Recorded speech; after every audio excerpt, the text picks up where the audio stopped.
second form at Mallory Towers. Back to Mallory Towers again. "I simply love the halls," said Darrell, as she got into her father's car, ready to set off to school once more. "But I'm glad it's time for school again. I've been 8 weeks away from it." "Well, well, how simply terrible," said her father. "Is your mother ready, or must I hoot? It's an extraordinary thing that I'm always the first one ready. Ah, here comes mother." Mrs. Rivers hurried down the steps. "Oh dear, have I kept you waiting?" she said. The telephone went at the last minute. It was Sally Hope's mother. "Darrell, asking what time we shall be along to pick up Sally and take her with us." Sally Hope was Darrell's best friend. Mr. Rivers, Darrell's father, was driving them both to Mallory Towers, their school in Cornwall. They were setting off very early so that they would be there before dark, and Sally was going with them. "I hate leaving home, but I just can't help being excited at going back again," said Darrell. "This will be my 5th term at Mallory Towers, mother, and I'm to be in the second form. I shall feel grand." "Well, you're 13 now, so it's time you went up," said her mother, settling down in the car. "You will quite look down on the first form, won't you? Think they are mere babies." "I suppose I shall," said Darrell, with a laugh. "Well, the third form look down on us, so we are all kept in our places." "There's your little sister waving to you," said her father, as the car slid down the drive. "She will miss you, Darrell." Darrell waved frantically. "Goodbye, Felicity," she yelled. "You'll be coming to Mallory Towers sometime? Then we'll go together." The car purred out to the drive into the road. Darrell took a last look back at her home. She would not see it again for 3 months. She felt a little sad, but then, being a sensible girl, she cheered up at once and set her thoughts on Mallory Towers. She had grown to love her school very much in the last year, and she was proud that she belonged to it. 4 terms in the first form with Miss Potts lay behind her. Now she had a year in the second form to look forward to. They arrived at Sally Hope's house in an hour's time. Sally was ready for them, her school trunk and her night case standing beside her on the steps. With her was her mother, and by them stood a toddler of about 18 months, clutching at Sally's hand. "Hello, Sally! Hello, Daffy!" shouted Darrell, in excitement. "Good, you're ready." The trunk was put in the boot at the back of the car, with Darrell's. The nightcase was strapped on the grid. Sally's lacrosse stick was shoved in with the odds and ends, and then she got in herself. "Want to come too?" called Daffy, her eyes full of tears, as she saw her beloved Sally going away. "Goodbye, mother dear. I'll write as soon as I can," called Sally. "Goodbye, Daffy, darling." The car slid off again, and Daffy began to howl. Sally looked a little upset. "I hate leaving mother," she said, "and now I hate leaving Daffy too. She's lovely now. She can run everywhere, and she talks awfully well." "Do you remember how you hated her when she was a baby?" said Darrell. "Now I bet you wouldn't be without her. It's fun to have a sister." "Yes, I was horrid to her," said Sally, remembering. "That was an awful first term I had at Mallory Towers. I was so miserable, thinking I'd been sent away from home to make room for Daffy, the new baby. I hated you too, Darrell. Isn't it funny to think of? And now we are best friends," said Darrell with a laugh. "I say, who do you think will be head of the second form this term, Sally? Catherine's in the third form now, so she won't be. It'll be somebody else." "Alicia, perhaps," said Sally. "She's about the oldest." "I know, but do you think she would make a good head?" said Darrell, doubtfully. "I know she's awfully clever, and get top marks in anything, but don't you think she's too fond of playing the fool?" "She might stop that if she was head of the form," said Sally. What Alicia wants is a bit of responsibility, I think. She just won't take any. You know, she was asked to run the nature walks last term and she wouldn't. But I can think of another reason why she wouldn't make a good head girl. What? Asked Darrell, enjoying their gossip about the school fellows. Well, she's rather hard, said Shelley. She wouldn't bother to help people if they were in trouble. She wouldn't bother herself to be kind. She's just to be head of the form and give orders and see that they were kept and nothing else. And do you want something else in a head girl? Don't you think so? Well, who do you think it fits to be head of the form? Demanded Darrell. What about you?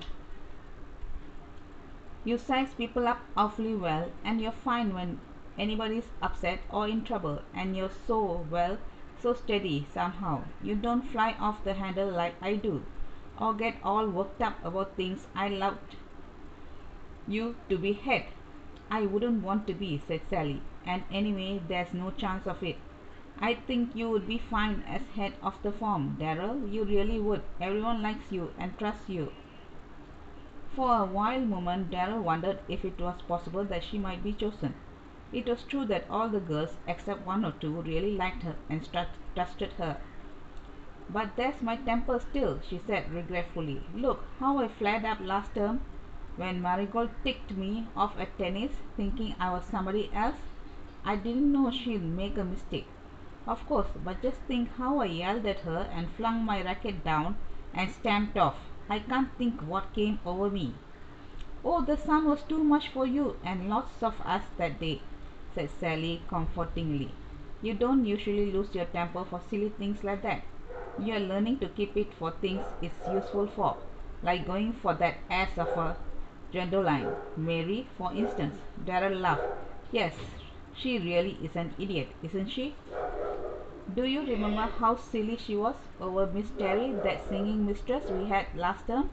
The one that took Mr. Young's place for 2 months? I thought Miss Terry was stupid to put up with it. Oh, Gwendoline will always be silly over somebody, said Sally. She's that kind.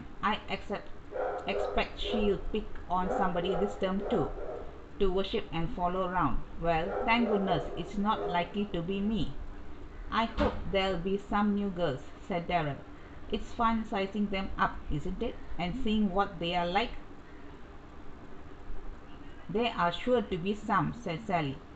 I say, wouldn't it be funny if Mary Love was told to be head girl?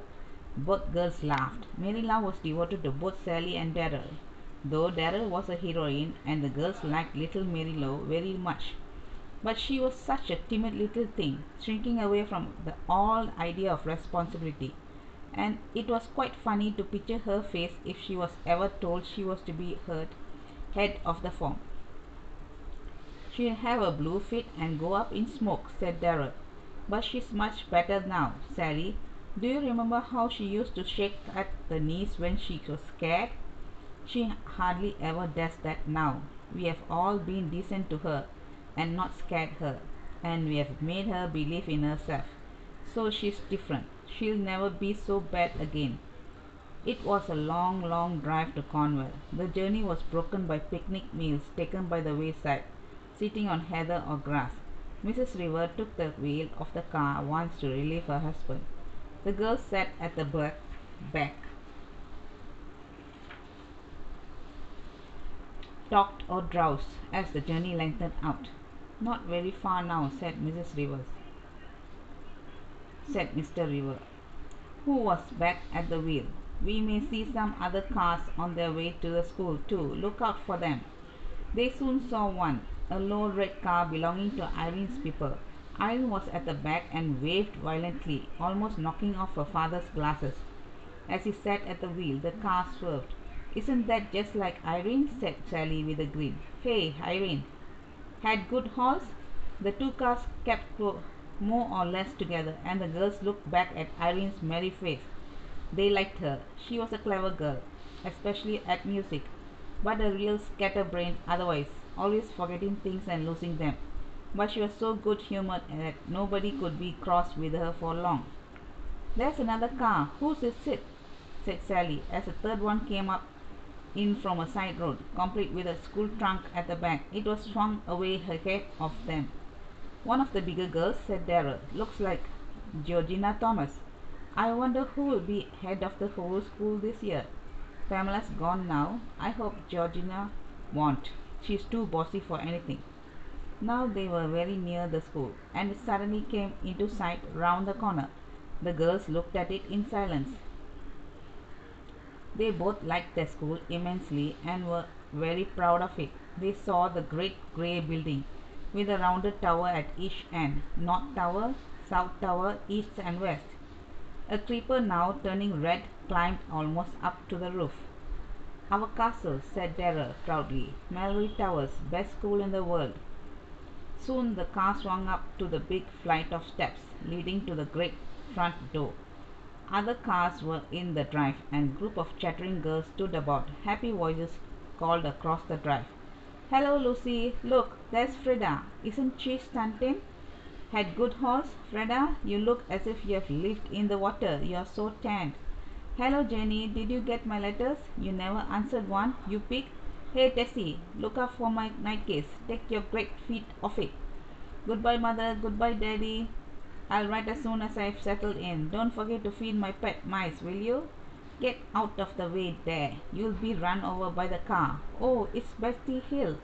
Betty, Betty, have you brought any tricks or jokes back with you? A pair of wicked eyes looked out of the windows of the car, and a tuft of hair fell over a brown forehead. I may have, said Betty, stepping up. You never know. Anyone seen Alicia? Or hasn't she come yet? The train girls haven't arrived. The train is late, as usual. Darrell Rivers, hello there, and Sally. I say, let's go in and find our Dommy. Come on. What a noise. What a tumult.